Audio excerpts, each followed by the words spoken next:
this is about the most indebted period in the history of the world. I never thought I would see so much debt so quickly as we have seen in the last few months. So what we're really talking about is government debt, because no one expects governments to go bankrupt, although we all know that occasionally they do default.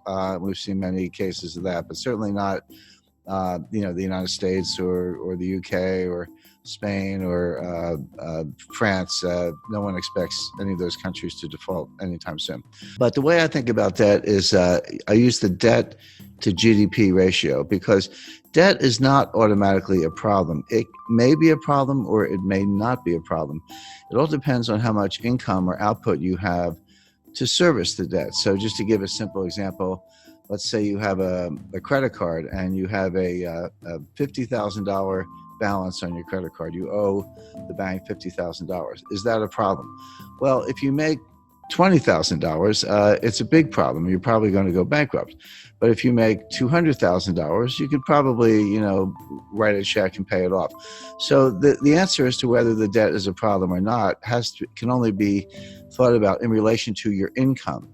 And so I use the debt to GDP ratio. I say, how much debt does a country have? How much debt is outstanding?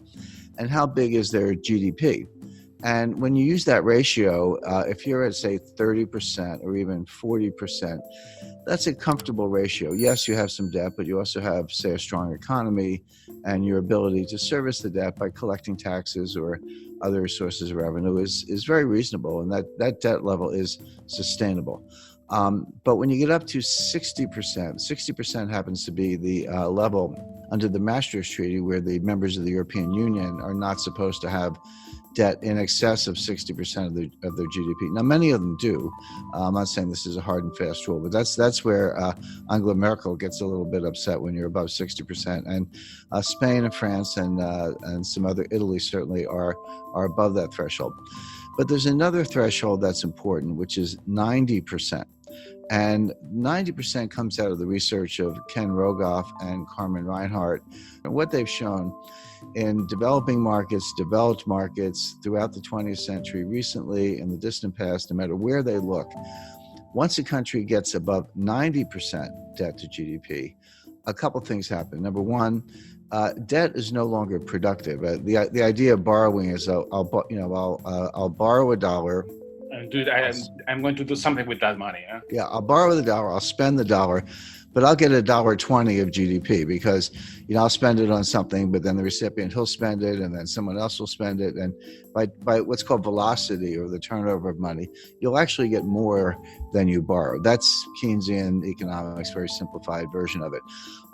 But what Rogoff and Reinhart have shown is once you get past 90%, that's no longer true. You borrow $1 and you spend $1, but you might only get 90 cents or 80 cents of GDP. In other words, you reach a point where you cannot borrow your way out of debt. You cannot borrow your way to get enough productivity to get out of debt.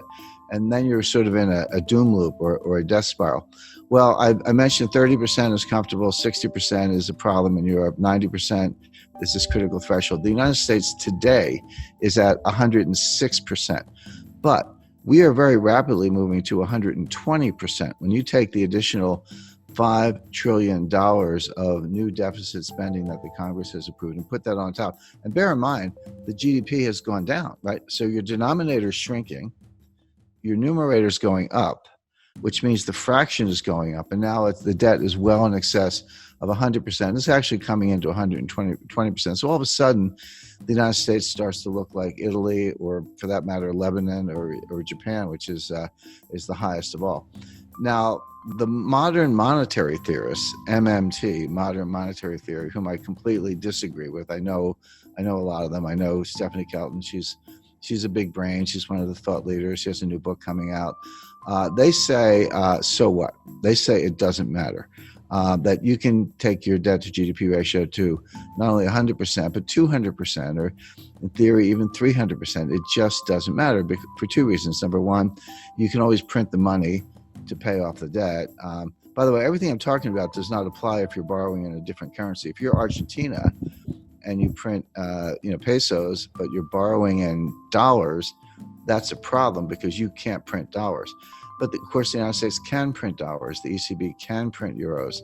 Bank of Japan can print yen. And if that's the currency of your debt, just print up the money. What's the problem? And they have other solutions. If inflation starts to take off, just raise taxes. I'm not so sure about that. You've borrowed yourself into oblivion. You get inflation, and you think you can tax your way out of it. That doesn't sound like a very good way to go. But the bottom line is that all the countries, starting with the United States, but all the major developed countries, are now in these sky high and rising debt to GDP ratios. Now the question is, what's going to happen next? Interest rates are extremely low. The central banks have made them low. So the debt service is not that great. The debt is huge, but if you're only paying, a fraction of 1%, it's not as if you're incurring a lot of interest expense, which of course adds to the deficit. So that's the first thing. We don't have inflation. People who say that, the money printing that the central banks are doing to buy the debt, which they are, is inflationary. That's not true. That's a kind of gross misunderstanding, comes out of Milton Friedman, et cetera. It's not true. What does cause inflation is velocity, which is the turnover of money. People lose confidence in money, and they spend it, and someone else gets it and they spend it. Everyone's spending it because they want to run into hard assets, land, gold, silver, fine art, real estate, et cetera, or just buy a car because they think the price is going up, or a refrigerator, whatever it is. If you get that kind of velocity, inflation can happen very quickly. And we saw this in the late 1970s. So the real warning is not that any of these countries are going to default on their debt. They're not going to default on their debt because they can print the money. The danger is inflation. Now, if you said, do I see inflation right now? Absolutely not. We're going to see deflation, which is a different kind of danger. Deflation causes debt defaults because Japan has been trapped into that for 30 years. Yeah, and Japan's been in a depression, in my view, since 1990. My view, the U.S. has been in a depression since 2007. We're in our second lost decade. Japan's entering their fourth lost decade. But it's as if all the countries in the world are getting more and more like Japan. I had a meeting with Sakakibara-san. He was very famous in the 1980s. He was known as Mr. Yen. He was an assistant finance minister in Japan, but he was called Mr. Yen. But very smart guy, very nice guy. And I confronted him on this. I said, Sakakibara-san, your debt keeps going up and your debt to GDP ratio is sky high and your GDP is kind of flat. And he said, yes, but you're missing one thing. He said, our population is going down, which is true. So on an overall basis, they're flat, but on a per capita basis, their GDP is actually outperforming. So I said, so the logic of that is someday there'll be one person left in Japan and she will own the entire country and be the richest person in the world. Well, it's very bad for Argentina, and here's why. If you, or Chile for that matter, if you borrow in dollars and then we have deflation, what does that mean? It means the value of cash is going up, but it also means the value of the debt is going up. So even if you have very low interest rates, which we do, when you borrow in dollars and the dollar is worth more, that's what deflation is. Your dollar is worth more.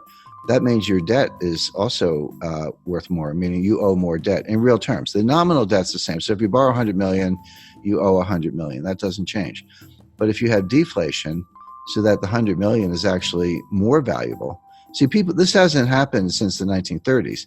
People don't understand. No one alive has really lived through a strong deflationary period. A lot of us have experience with inflation. We had it in the United States in the late 70s, and you're right, Argentina has had it on multiple occasions, and we can name other countries. People have a sense of what to do in inflation, but no one alive has experienced serious deflation since the 1930s.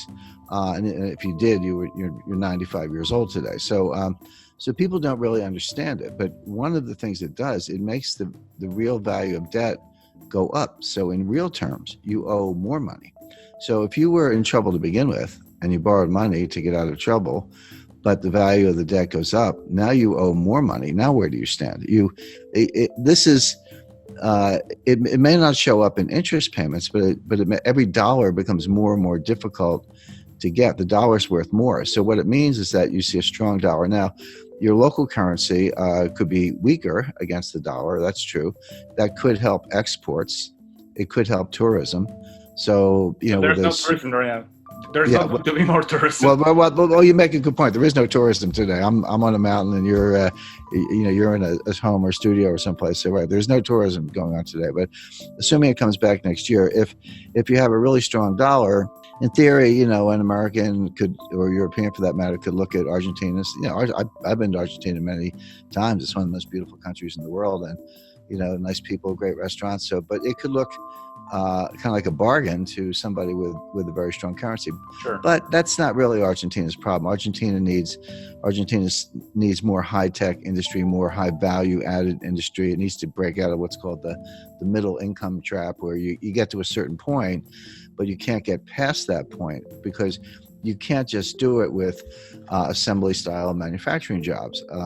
You need high value added jobs. You need technology is what you need. And all the developed economies are facing the same issue. That applies to all of Latin America, Chile, Mexico, Colombia. Correct, but it applies to most of Asia as well. This is China's problem. China's not going to continue the kind of growth we've seen over the last 20 years because they've used up that. When I studied development economics in the 1970s in graduate school, and we used to think that the hard part of development economics was getting from low income to middle income. And then we say if you get to middle income, it's a straight path to high income. Turns out that's not true. Getting from low income to middle income is actually pretty straightforward. You have to get rid of corruption and you need to ease up on regulation. But you can, if you have foreign direct investment and people come from the country to the cities and you do, kind of simple manufacturing, et cetera, you can get a really good export machine going and earn hard currency reserves. So that part's easy. The hard part is getting from middle income to high income, because it turns out you can't just do more of the same. You actually need more high value added. You need technology today, and that's what I would advise every country to be working on, including Argentina, where the Argentina has a very very highly educated workforce. I mean, Argentina would be a good case to why don't we make iPhones in Argentina instead of China, and we're going to bust up. The United States is going to bust up the supply chain to China. We're going to shut over time. Won't happen overnight, but we're going to pull those factories out or shut them down and move them elsewhere. So the question is, if I were advising any developing economy, I would say, how can I become a supplier to the United States? If they're going to get rid of China, which we are for a lot of reasons, I'd want to be in the list. And we're actually looking at Jordan as a country that could make cell phones. India is a big case because they have cheap labor. Argentina, I think, is a better candidate because they have a more highly educated workforce.